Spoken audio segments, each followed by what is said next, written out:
emerged from my research that, bizarre as it may seem, a reptilian race from another world interbred with humanity in the far ancient world, creating hybrid crossbreed bloodlines. You see references to these in the Old Testament and into endless of the ancient texts. In the Old Testament, it talks about the sons of God, which in the original is sons of the gods, plural, interbreeding with the daughters of men to create the hybrid race, the Nephilim.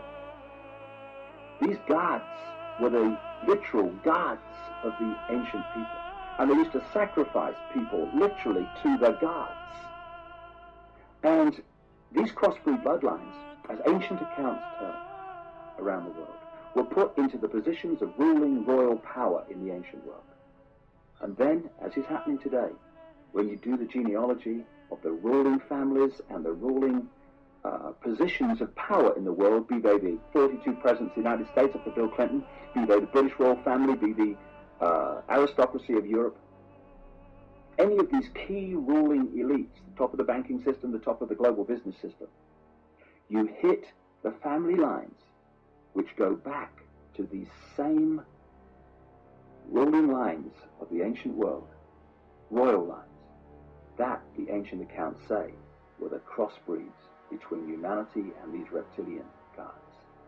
Just outside of the frequency range of visible light, there are entities that are anything but human, who have been manipulating this reality, this world, for eons.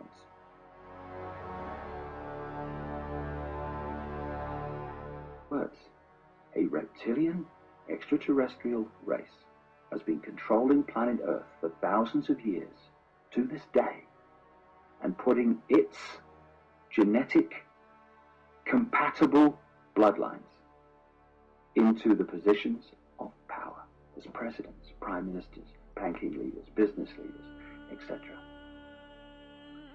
And this explains so many things, where we get the divine right of kings from, the divine right to rule because of the bloodline, the genetics. Why these ruling families of the aristocracy and the royal families have always incessantly interbred with each other, just as the Eastern establishment families of the United States do, that produce so many presidents and banking leaders and administrators of government.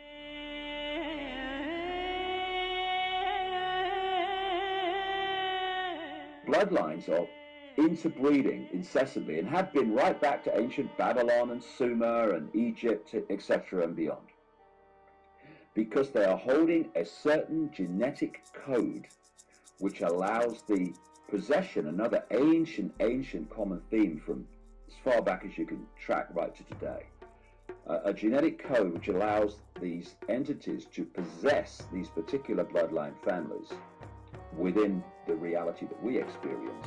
And these families are therefore simply vehicles of these demonic entities. You research any of these families, be it the Rothschilds, the Rockefellers, Greenspan, Alan Greenspan, any of these people, you will go eventually into black magic, blood-drinking human sacrifice rituals, where they make sacrifices to the gods.